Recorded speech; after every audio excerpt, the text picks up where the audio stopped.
Welcome back, one and all, to another day of arrests here at the Damage Report. I'm John Iadarola, very lucky to be joined on this historic occasion by Representative straight from the internet, Dan Evans. Welcome. I am excited for the arrested developments we're going to be covering today. And it's always a pleasure to have you on, John. We don't plan these. This was planned out like several weeks in advance, but I always tend to come on some good news days. So I really love that. You do? No, well, yeah, you'd think that we couldn't plan it, but I was messaging, I tried to message Alvin Bragg, but he wouldn't answer my calls. So I messaged George Soros specifically, and he told Alvin Bragg what to do. And so he was able to move it up to Tuesday, so it would be on your day, which is nice. I love it when those things line up. In any event, we will be talking about what's going on in New York and what's going to be going on. We are hoping maybe they'll haul him in while we're live, maybe during our last half hour. So definitely stay tuned for the aftermath. But regardless, a lot has been going on in anticipation of that, including some clashes between protesters, some allusions to Jesus Christ, who is Lord, and a lot of other news besides. And then once we get past all that, there's a lot of important stuff going on around the country, including in Tennessee, where they've apparently just decided that winning elections is tough. It's easier to just boot out members of the opposite party for literally nothing. So we're gonna be talking about that coming out of these anti-gun protests. We've got one of the first big anti-DeSantis political ads. Again, he has not even launched his bid yet, so we're gonna be analyzing that and taking a look at what is going on with the GOP and Gen Z. Why is it that Gen Z isn't a big fan of them? We're gonna be trying to figure that out. And we've got an awesome interview coming up in the aftermath. We're gonna be talking about one of Tucker Carlson's producers and what his social media activity can teach us about the culture being brewed over there, as well as AI replacing Drew Carey. So a lot of fun stuff to look forward to. In advance of all that, please hit the like button, share the stream so that people know we're live. And if you want to send us any comments, tweets, super chats, perhaps get a chance at a $100 Blue Apron gift card. Then you can send those to us, and Dan and I will respond as we go. But with all that said, Dan, are you ready to start the show? John, I was one of the starring producers on Damage Report in 2018. You want to know how much I've been waiting to see Donald Trump get hauled off? You have no idea. Are you implying that we have talked about this in the lead up to it? Then yes. Oh man, it was 2018. That is crazy. Oh my God, that was half a decade ago. Don't worry about it. Anyway, we have been on the edge of our seat. We've been holding on to our butts. Why don't we jump into it now? We're mere moments, maybe an hour or two from Donald Trump actually being fingerprinted and mugshotted and all of that. We're waiting for that to come out. Fingers crossed that it will. But as we move towards that, bearing in mind that this is a historic day, that these sorts of indictments never gone down on a president or a former president before, but we also live in the worst of times. So the guy at the center of all of this, Donald Trump, has greeted the morning in only the most ridiculous fashion. I'm not gonna read all of this, but here is how he has been spending his morning before he finally gets hauled in. Full caps, paragraph block messages about Bill Barr, Paul Ryan. He's really interested in what's going on with Bill Barr. Again, I'm not reading all of this. Those are literal just direct screenshots. It has just been a full cap storm. Dude, you're about to be hauled before a judge. Like, maybe focus on your own issues. He did finally get around to talking about the actual legal situation he's in.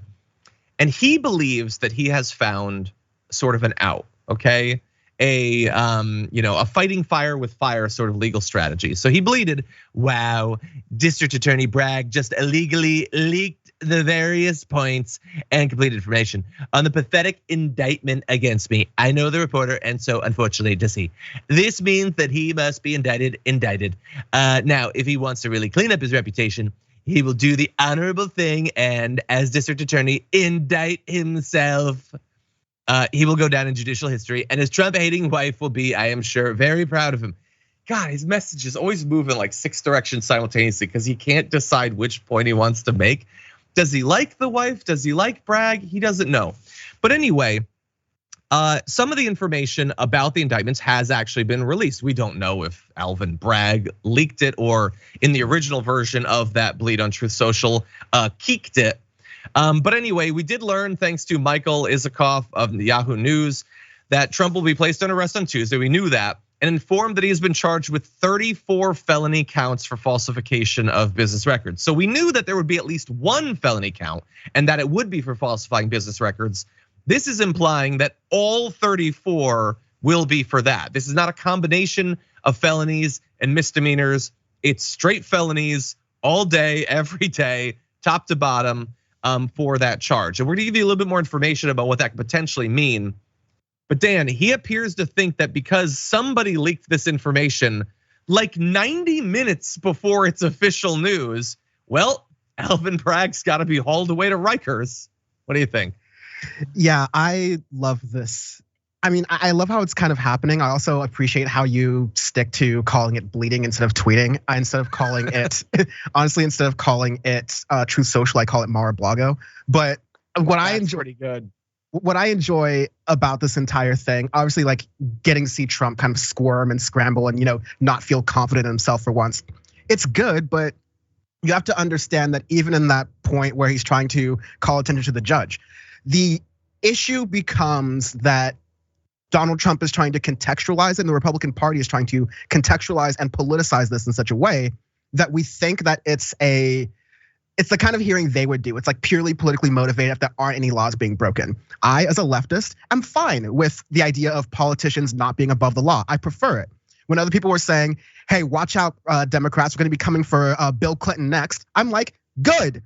I don't believe anyone should be above the law. I think we should have, instead of like 3 different justice systems, one for people of color and marginalized groups, one for white collar people, and then one for politicians, I think we should have one justice system. The issue is when, again, Donald Trump is going to try to blend this and saying, oh, this is just like Benghazi, which is what Republicans did as like a fake story against them. Or this is just like the Biden affair with Hunter Biden. To politicize this and to say this isn't about Donald Trump actually committing crimes and breaking the law is, it's a line that Republicans are perfectly fine going down. Yeah, 100%. Yeah, you basically summed up my damaged pre-port this morning, where Whoopi on The View was like, it makes me sad that we're coming to this, and I was thinking, don't make me sad, and not just because it's Trump. I mean, obviously that makes me joyous, but oh no, don't go after Bush and Obama, no. Yes, we're so owned. These are people. So the libs have been so owned. Don't do that. Exactly. Don't own me, bro. But anyway, so here's the thing. The leak comes out, 34 felony counts, falsifying business records. And so immediately people jump to, well, what could that potentially mean? Well, first of all, you should know the little wrinkle for this particular case. So the charge of falsification of business records can be prosecuted as just a misdemeanor. In this particular case, Bragg's office decided to bump up literally all of them to Class E felonies, the lowest level of felonies, on the grounds that the conduct was intended to conceal another underlying crime. Which I'm assuming here they're referring to that it's effectively like skirting campaign finance law. But they're not explicitly saying that. So is there some other crime that they're lumping in? But if so, why aren't there charges related directly to that? So I'm still a little bit confused, and there's very much some stuff that we're gonna need to learn from this. But here's the thing, if it's 34 counts and each one is a Class E felony, then if you get your Glenn Beck billboard out, what that means is that under the New York State Penal Code, a conviction for the Class E felony of falsifying business records can result in a prison term of up to 4 years, which has led some people to be like, oh my God, he's going to prison for 130 years. No, he's not. Calm down, everybody. I know the idea of him going to prison for 130 years is very appealing. First of all, I would not bet too much money on him having 130 days remaining. But anyway, they're definitely not doing that. And not only is leaping to 130 years or whatever, like beyond how they would actually adjudicate this, assuming they get him at all, I do not want people, as joyous as today is, and it is, I'm not trying to yuck your yum, okay? Donald Trump is yucky enough for all of us. But there is no guarantee that they're gonna get him on this. And I wanna remind people of that. It is this novel legal theory, so just bear that in mind as we move forward. Yeah, I agree with you. It's that a lot of people are going to watch this in the background and go, "Oh, hush money payments to an adult film star? Really? That's what we got here?" And it's a. This is why I wish that the justice system were a little bit less confusing and a little bit more like obvious to people, because unfortunately I don't think, other than Donald Trump being able to fundraise off of the mugshot photo potentially, I don't think that this has much of an impact on if you thought Donald Trump was a criminal or you just a bare minimum didn't like him before. This isn't going to change that. If you love Donald Trump and you're willing to embarrass yourself, more on that later, for a whiff of his attention that you're never going to get, then like this isn't going to change your opinion either. It's just going to, if anything, harden people where they already are. The real stuff that I think could actually turn people is if these elections, if these investigations start to get to what Donald Trump was doing down in Georgia with taking out the votes, because then it's like, okay, dude, it's the president. He's trying to like screw up the election. Like, what country are we? Then we get to ask those sort of existential questions that we know the Republicans don't care about. But I think this payment, at least in the court of public opinion, which is where Donald Trump loves to be adjudicated, it's not going to hit as much. And I worry that like as him and the Republican Party try to frame this as a politically motivated, as opposed to crimes that Donald Trump has actually committed, that line will get blurred, and that if we do get to the point where we do want to convict him for the Georgia stuff, it's going to be like impeachment 2 or impeachment 3, where the effect of it's been watered down. Yeah, that's potentially true, and that doesn't necessarily have to be the way it goes, but that is generally what the media produces. So that's why I'm trying to like I 100% agree with you. I think that, look, he definitely had the affair from my point of view. He definitely tried to cover it up. All these things are definites to me. And it is a crime, and he should suffer the consequences. I'm not, cool with like, absolving people of the crimes they committed. But that said, I care about what happened in Georgia only 1,000 times more. And so those charges could be coming. They could be coming in a day. They could be coming in a week. They could definitely be coming in 3 months. So let's all have fun today. But this is just a trial run for some of the more significant things to come. For now, though, I think, yes. So Trump is apparently on his way to the courthouse, everyone. And dear God, okay, we can't bring up CNN right now. We don't have that tech capacity. They've got a chopper that has like the line of the cars. We don't need to see that. You could show it, you could. But you did the plane thing yesterday, CNN. So you know what you're doing. CNN loves them vehicles. They just want vehicle news, whether it's a lost plane, a cruise ship that's run aground somewhere, a line of identical looking black SUVs. But wait, John, it doesn't actually tell us anything. It's this, but it's also CNN really doing a return to form sort of bit with empty podium hour. Like they're like, actually, kind of just showing like Trump moving around gets more views than most of our daytime hosts anyways. Let's just run that a little bit. Yeah, and look, they might say, well, it's historic. No, I get that it's historic. I get that. Like, bring in a legal analyst. I know you got 50 of them or whatever. There's an ambulance with them. Man, they really don't think that Trump's in the best health, do they? If they got an ambulance following it. Like, it's cable news. Like, we do news all the time, and it's our thing. Like, there's 24 hours in a day. There's so much news going on. There's so much news as on CNN. You have a platform to make it more important. I think people should know about what's going on in Africa and all these other different places. In Russia right now, in Finland with NATO. You have time. Yeah. You just know that empty podium hour, or like slow, traffic hour, I guess, is going to get you more views. Yeah, look, I get that you want to focus on it. I want to focus on it. I'm interested in it, but there are other more interesting aspects of this that I think you can focus on. So why don't we turn to that right now? Why don't we move to? We're gonna skip our first video. We're gonna jump to our second one. We've been sort of worried about the possibility of some violence, some chaos around Trump being brought in. Things are relatively mild so far, but there's been some the beginnings of possible conflict. Take a look at this. Whoa. I'm sorry. You're on the wrong side. You're on the wrong side. So there's a woman who saw a big flag that says Trump lies all the time, and it filled her with rage. And you wouldn't like her when she's angry. So she immediately began destroying it. Like, she was worried her hat was gonna, obviously she's got the MAGA hat and everything. You don't have to like a banner. That doesn't mean that you get to just rip it to shreds and then cover yourself in a flag as she did. It's just such an entitled sort of thing. That flag had to have cost a couple $100 to put together. You ripping it up, not acceptable. Dan, what do you think? I'm trying to put myself in the mind of this woman.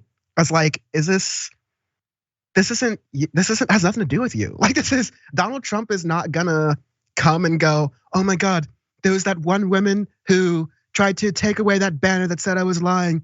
And she's the next Melania, I tell you. I'm gonna wife her up. I'm gonna take her all to these wonderful places. I'm gonna wine and dine her. I'm gonna spend the next 5 months until I find someone else with my life with her. Like, I don't get why these Trump people feel that simping for their guy, their boss, their big man or whatever is going to somehow help them. Like, what does this over here actually help you like achieve?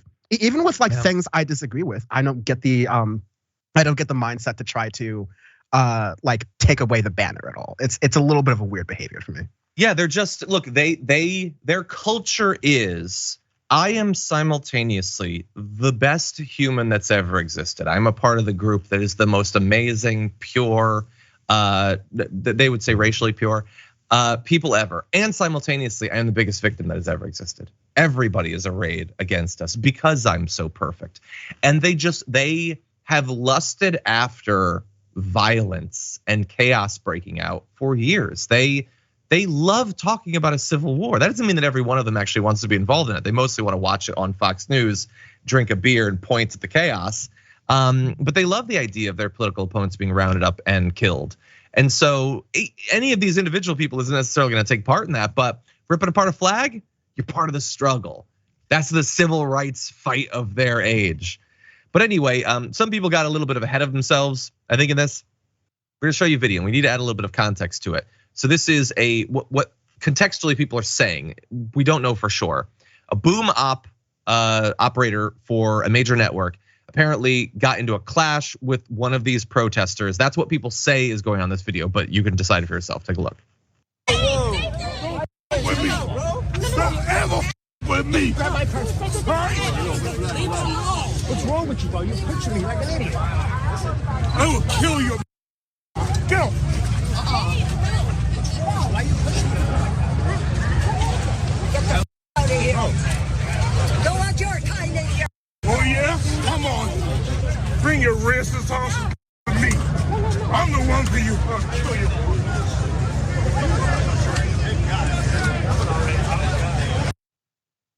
So it's impossible to say what led up to that conflict, but there is definitely something about the juxtaposition of like the equipment that a boom operator uses. It's not literally like a tactical vest for a soldier, but it kind of looks like it. And what sells it for the other guy is the coffee that he's holding in the little to-go cup or whatever. It's like you mash up those two things, and it doesn't look like that's the line you want to cross, buddy. But anyway, thankfully, people did pull them apart. There was no violence. The threats to kill him were not acted on. What do you think? I don't know. I heard some like racial epithets beneath certain parts of that video. So I feel like they're, again, this is my speculation here, but that might have led to some of that.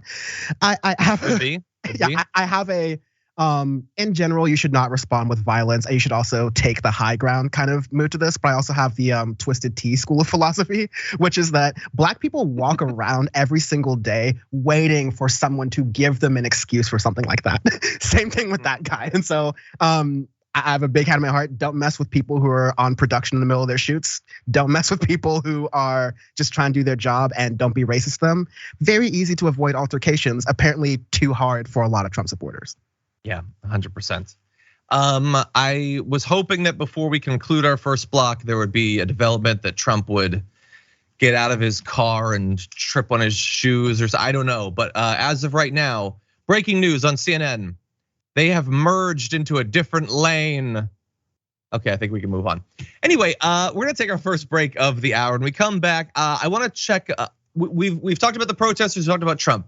We're gonna briefly check in on a couple of his sort of lieutenants out there rallying the troops on behalf of Donald Trump. We'll have that for you after this.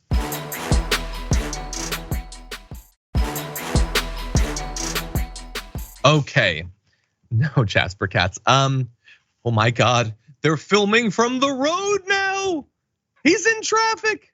I don't know wait, is he pulling up? Is he pulling up? Is he gonna smile? Is he gonna thumbs up the camera? Perhaps we'll find out together. But you know what? I'm gonna move that over for now. We got other stuff to do.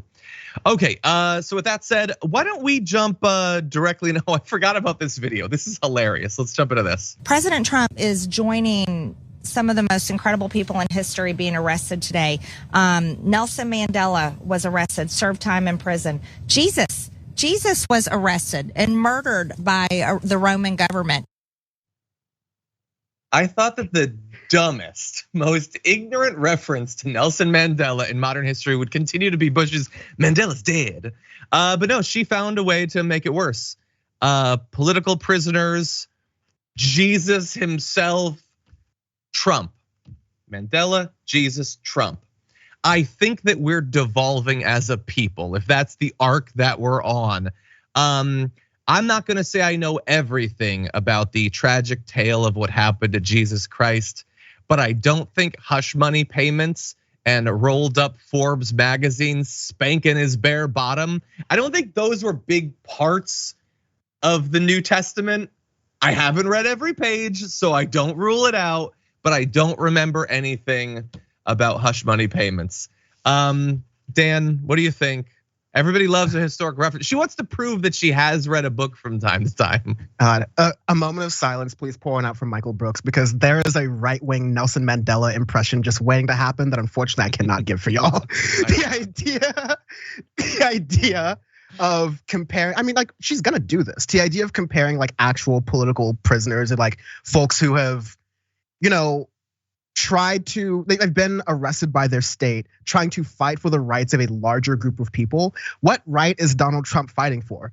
Other than Marjorie Taylor Greene slowly leaning towards him going, you know what rights? The only rights he's fighting for is his right to pay off adult film stars. And the other thing about this is Donald Trump, in Manhattan especially, has existed his entire long life knowing that he's above the law, knowing that money or connections or legal prospects that he's had since birth, privileges that most Americans will never be able to achieve or even dream about, all right?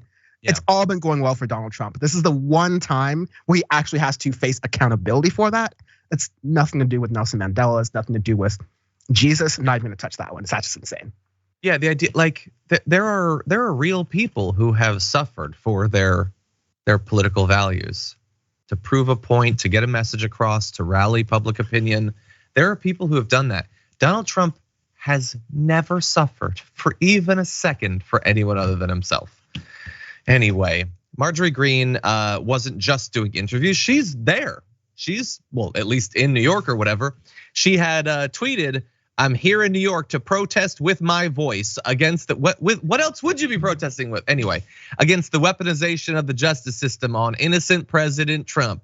But the counter protesters are coming to commit assault that can cause audible damage to everyone's ears, including NYPD." Does she mean auditory damage? The damage isn't audible. The English language is an amazing thing, complex in some ways, I acknowledge that, but it's worth learning, Marjorie. Anyway, what she's referencing there is that someone somewhere had put out, if you bring up the message again, that they should bring, counter protesters should bring instruments, pots and pans, whatever you got to make some noise. A pot and a pan being clanged together might be annoying, I will grant you that. It's not going to burst people's eardrums, you weirdo. And the funny thing was, Marjorie Greene did a little protest thing, not at the actual courthouse or anything like that. She was off somewhere else. And she spoke very briefly at this thing, and you actually could not hear her over whistles. So it almost seemed as if her prediction had come true. But people interviewed, there was a Trump guy, huge Trump fan, and he was giving out whistles saying he wanted to make a ruckus for Donald Trump. And someone asked him, "Aren't you worried that this is gonna drown out the speakers?" And he hadn't thought about it. And so you actually couldn't hear her because of the MAGA people. She then, by the way, went to the actual place near where Trump, I guess, has just walked in.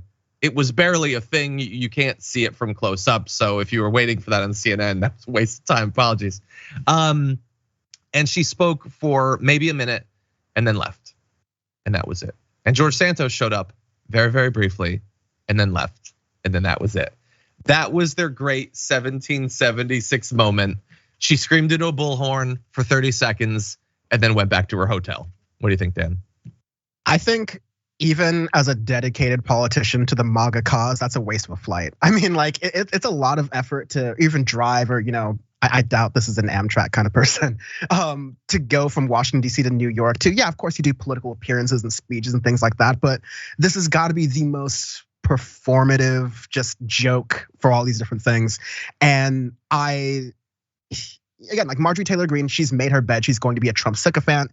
I think the idea that she's, if anything, I thought that when she was explaining Audible, I'm bringing my Audible voice, I thought that was because most of her fans would bring guns or something like that. So I'm at least a little bit bright about that spot. But do we have maybe some minor updates? Yeah, so supposedly he's now awaiting arraignment. He was brought in. Like I said, it was hard to tell because it was helicopter footage. And it was just this sort of orangish hair lump doing this, moving very slowly. People are saying that on CBS's camera, which I guess is a different camera, he smiled and waved. He did not look happy from what I saw, from what passes for a body language that I saw. He did not seem particularly happy, but I'm sure on the right, one wave is all they need to believe that the great storm is finally coming. Anyway, Van Jones is analyzing it on CNN, so dear God, who knows what's coming.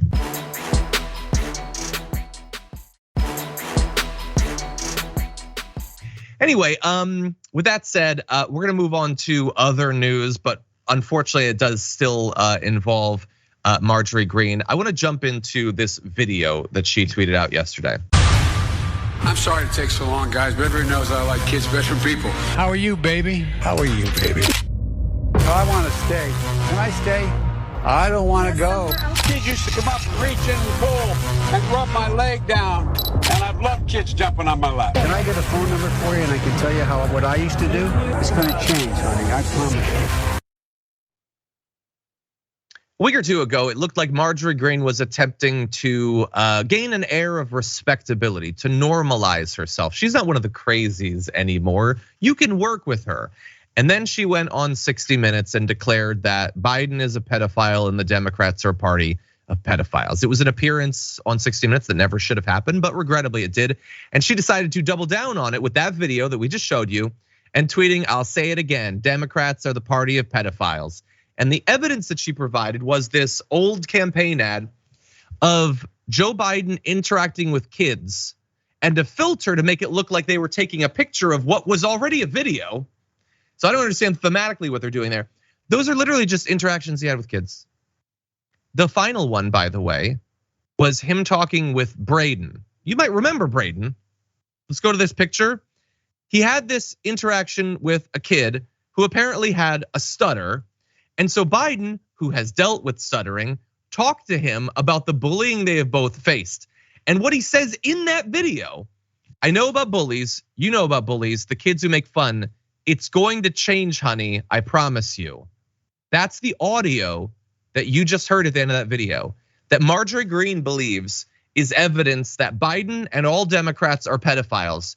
It was the president consoling a little boy who had been bullied over his stuttering. She is the grossest person that has ever been just foisted onto the American public. This is now a thing you have to deal with. This creature, this troglodyte, now is a thing that you have to worry about on a daily basis. Like, we have had stupid representatives, we have had hateful representatives, we have had corrupt representatives. I don't know that we have ever had anyone as singularly disgusting as Marjorie Greene. But feel free to disagree, Dan. What do you think? I find the entire Iraq War entirely very disgusting, but like this like behavior, I get what you're saying.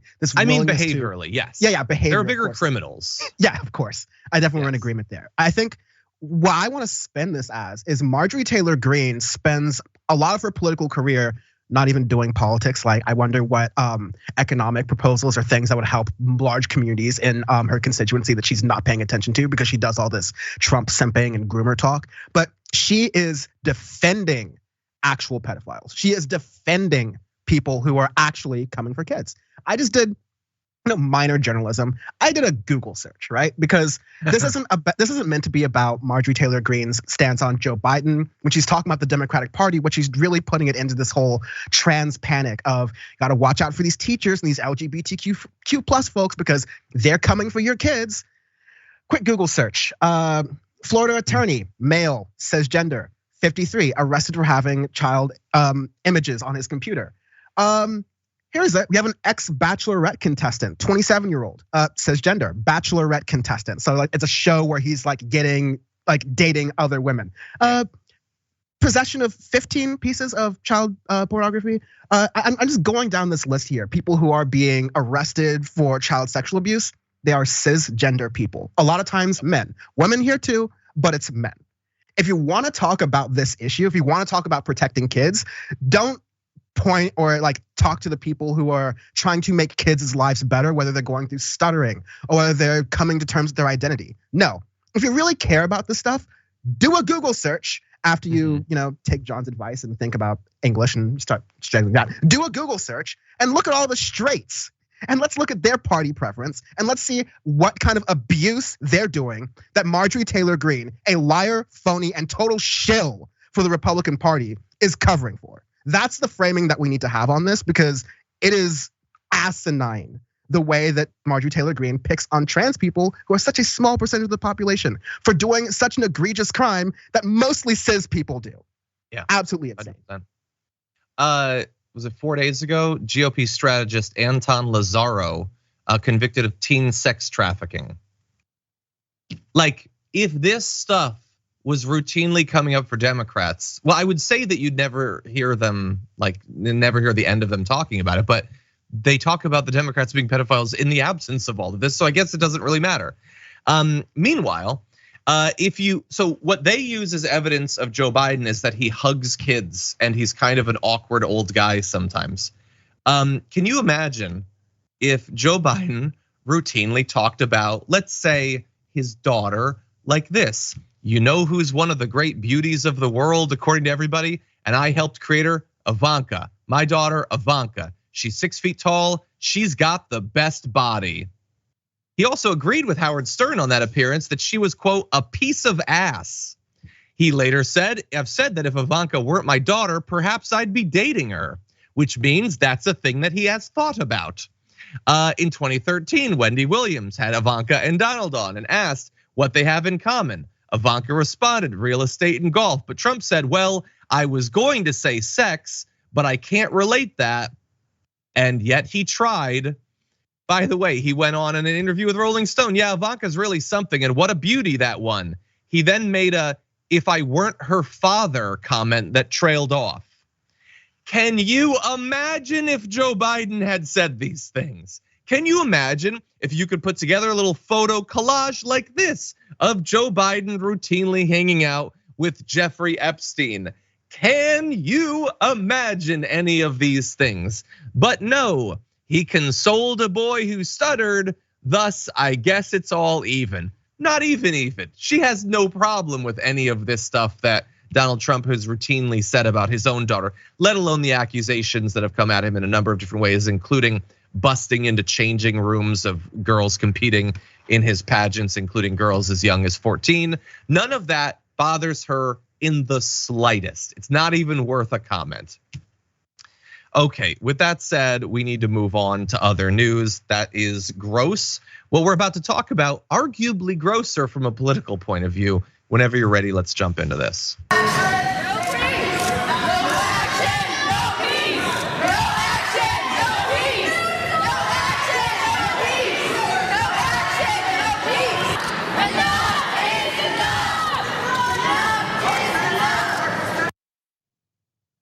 What you just saw is footage of protesters from slightly earlier this week at the Tennessee State House demanding action on gun reform. You know, because there's constant shootings and people are sick of it. Well, the Republicans there are sick of something too. Not the gun violence, protest that you just saw, and they are ready to go to unprecedented lengths to strike back against representatives doing some actual representing for once. So what they've done is they are taking steps to expel 3 Democratic members from the House, the Tennessee State House that the GOP dominates. They filed these against Representatives Gloria Johnson, Justin Jones, and Justin Pearson after they participated in these chants from the House floor with their supporters. The resolution that the Republicans filed declared that the 3 had participated in disorderly behavior and, quote, did knowingly and intentionally bring disorder and dishonor to the House of Representatives. Well, perish the thought. By Monday, Sexton confirmed that the 3 lawmakers had already been stripped of their committee assignments and said more punishments could be on the way. A few hours later, a House Republican caucus chairman referred to one, Jones, as the, quote, former representative. Now, expelling lawmakers is a thing that has happened before. A long, long time ago, 2 members have been expelled since the Civil War, and in both of those cases, it was a bipartisan effort, which this 100% is not. Now, before we comment, I want to give you a little bit of video of one of those 3, Justin Jones, talking about what's happening. So what's going on here in Tennessee today? So 3 of us lawmakers who stood with our constituents demanding that they take action, and here the thousands of people gathered on Thursday talking about the crisis of mass shootings. We've been kicked off our committees as representatives elected by our constituents. Each of us represents 78,000 people, and our people are being silenced because they're kicking us off committees. They're threatening to take a vote to expel us today. Our member ID badges have been shut off. Our representative ID badges have been shut off. And this is not what democracy looks like. You know, we are elected to serve our constituents, and I'm the youngest Democratic lawmaker here, the most diverse district, and by shutting me down, they're shutting down the voice of my constituents. So this is one of my constituents, Ms. Brooks, and so whose family was hit, and you know, a victim of the Courthouse mass shooting, and so we're here to speak for them, and they won't even let us speak for our people. They wouldn't let us talk on the floor. They shut our microphones off. They shut our voting machines off. We couldn't even talk about the issue, and so when we went to the well to force the issue, they called us insurrectionists and are now trying to expel us from the legislature. So a few more days passed, and we now find out that they are pushing for a vote on Thursday to formally expel all 3 of those members. And by the way, when that was announced, here is what the reaction was like on the House floor. Fascist, fascist, fascist, fascist, fascist, fascist. I think a case could be made. Dan, what do you think? I think, you know, I'm still a little bit hot from the last segment. Republicans are the biggest whiny, elected Republicans especially, the biggest whiniest babies in the country. Y'all, I know this because anytime you send a Republican over to England, they get mollywopped. But it's like, have y'all seen how Parliament work? Like how most parliaments work? It's so like fake. I hate the fake order and the fake like respect that you get in Congress. It's like, oh, the gentlewoman from the great state of whatever shall sit down. No, we're paying those politicians quite a pretty penny. If you look at taxpayer money, you look at like the average salary a representative gets compared to like anyone else, even on the state level. I want them to fight. I want them to argue. If they were being hired to push spreadsheets and make presentations all day, I'd want them to, you know, advocate for their jobs, right? But no, they have this, because people disagree with me, as a Republican, I'm going to silence the people who disagree with me. Fascism is an understatement there. It's hypocrisy, and not the Republicans care about that. But this is the kind of stuff that you usually see for like progressive who speaks about Israel. Since when did guns become the third rail? And I mean, of course, there's been the third rail in politics for so long. But how come you lose your right to even speak or sit or represent people just for leading a protest, which is what politics is about, to stop people from dying of gun violence, which is repeatedly happening in Tennessee by the hands of regular citizens and by the hands of cops. So I'm happy that this protest is existing. It's absolutely shameful. It's so difficult to cover state politics on like national shows like this. It's like no one's fault in particular, but we've all got to pay attention to state politics. What's happening in Wisconsin is really important right now with that election because it bubbles up to the surface. Yeah. It bubbles up to the surface and has ramifications in these, you know, Tennessee, not so much a swing state, Wisconsin, very much a swing state. So we should definitely be paying attention to this stuff. Yeah. Yeah, 100%. We've been trying to do roundups of state level like legislation that's been passing. And it's just insane. Yeah, what's going like this? I don't know how this isn't a national story. I mean, I guess I do on a level. Donald Trump waved. I can see the photo right now. He doesn't look happy, but it's a wave. So I guess that's 3 days of news right there. They're gonna knock 3 people out of the house because they chanted. And again, how many times have we talked about hypocrisy in the time that you've been involved in this channel and how little that actually matters? But the idea that they could attempt to build this veneer of free speech warriors. We just love free speech. We don't like people who get triggered. We don't like people being canceled. These are values that we hold. Oh, you chanted something I don't like? Your political career is over.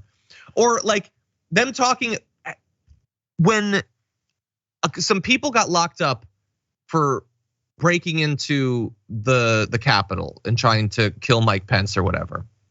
They said that was election interference, that was canceling out the votes of those people, even though the election was done literally months over. They can't beat these 3 representatives, so they just eliminate them. So look, it would be easy to say, well, kind of feel like this is a slippery slope. Feels like if you can do it in this case, you could probably do it in a lot of other cases, and they might not like where that goes.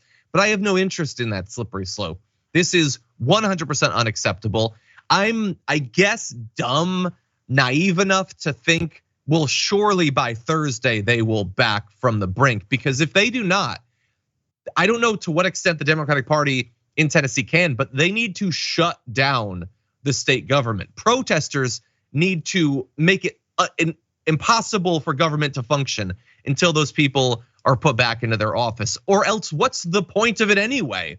Why allow a fake democracy to continue when it clearly doesn't exist in fact?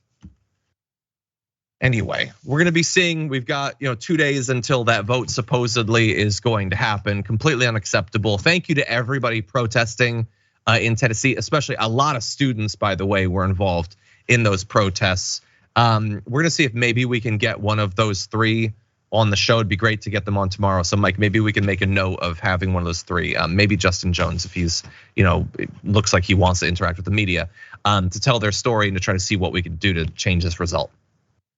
With that said, we're gonna take a short break, come back, we got a lot more to talk about.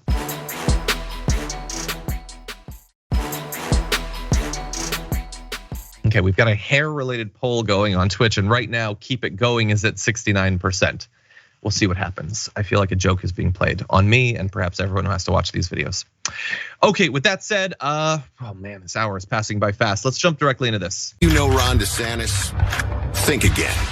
In Congress, DeSantis voted 3 separate times to cut Social Security. That's right, 3 times over 3 years.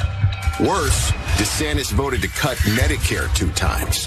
DeSantis even voted to raise the retirement age to 70. The more you learn about DeSantis, the more you see he doesn't share our values. He's just not ready to be president. Make America Great Again, Inc. is responsible for the content of this advertising. Oh, Trump related PAC spending $1.3 million on that ad, running it on both Fox News and CNN. That is a pretty hard-hitting ad against Ron DeSantis, and it's substantive. These are not just claims that he was partying with kids or something. This isn't just making fun of his very tall, very white boots or anything. No, this is about actual positions he has taken that are consequential. To the best of my knowledge, the claims made in the ad are also true, which is novel. Dan, what do you think? I am going to repeat something I've been loving about this entire primary season. Let him fight. Let him fight. This is great. I mean, this is, folks who've been watching politics, especially like Trump's rise during the first term, will note that he's a traditional Republican in the sense that he will usually kind of like be a party guy, but he's willing to buck the party in a bunch of different things. Cutting Social Security is one of those other ones. More astute or more recent political viewers will note from the State of the Union, Joe Biden gave the Republican Party that awesome rope-a-dope, where it's like, okay, well, we don't have to cut Social Security. Apparently, y'all don't want to see. Look, we found some common ground. And so what you're going to see now is, I mean, again, this is Dan from the internet here. I want the kind of energy France has to raising the retirement age. We're not going to get that here.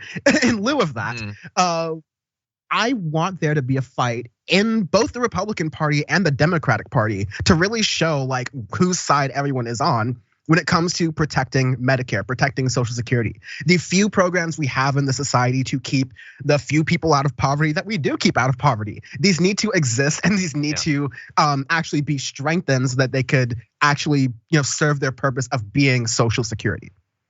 Yeah. The one thing that I always wish could come out of this is, and I like Biden, making the point that you said. I just wish that if Trump just reiterates over and over and over, it's bad to cut these things, it's bad to cut these things, it's bad to cut these things. Well, then surely the Republicans can't do it. Like surely if Trump is president, they can't do it, except no, they totally could still do it. They could do it and he could sign it and then it would be law and we're all screwed. And I'll do a video the next day where I'm like, that's hypocritical and that won't change anything because nothing matters. But I don't know, maybe it'll push a couple of Republicans to change their view and maybe across a long enough time horizon, that'll make all the difference in the world. But anyway, there are gonna be all sorts of immature, brutal insults thrown Ron DeSantis's way, and good, I want to see those. But I also like the occasional political ad that mentions policy and acknowledges, however briefly, that at the end of the day, politics is not just entertainment. It's actually about people's lives and what happens, the quality of their life, the length of their life. And so it's not a bad thing necessarily to remind people of that.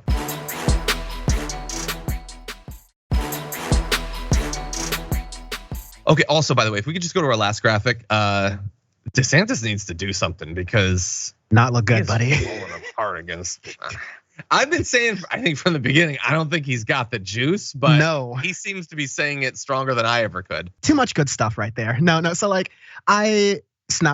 polls are a snapshot in time. This is not going to be how the Republican primary is going to end up. If it did, I would bring so much popcorn to the studio, it would be ridiculous.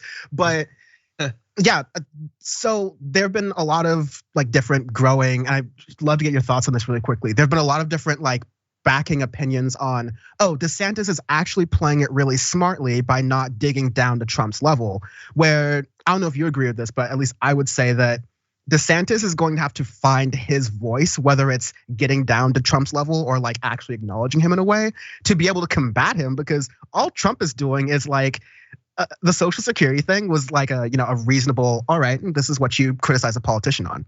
Over on Mar-a-Lago, on Truth Social or whatever, it's all about, okay, Ron DeSantis is a pedophile. Okay, he wears white boots. Okay, he wants his baby to be like me. He just loves nothing but me. I never knew this guy. I gave him a favor.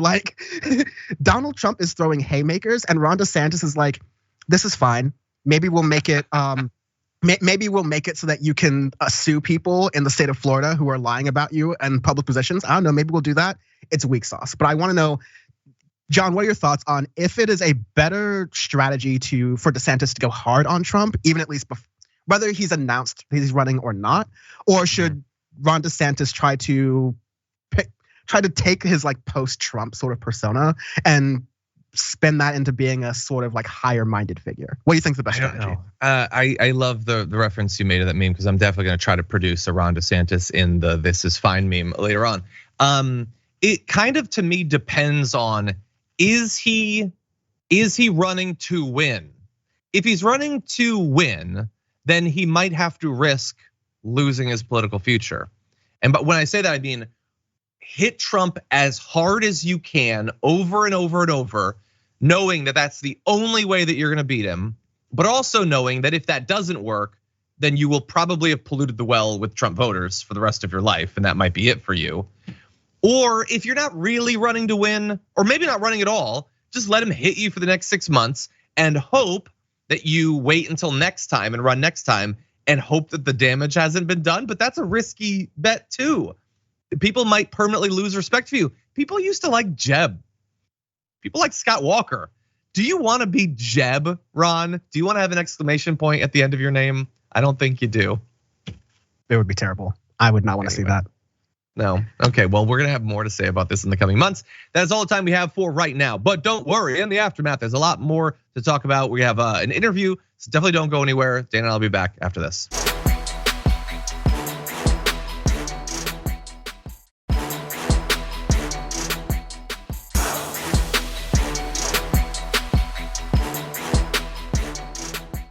Thanks for listening to the full episode of The Damage Report. Support our work, listen ad-free, access members-only bonus content, and more by subscribing to Apple Podcasts at apple.co/TYT. I'm your host, John Iadarola. I'll see you soon.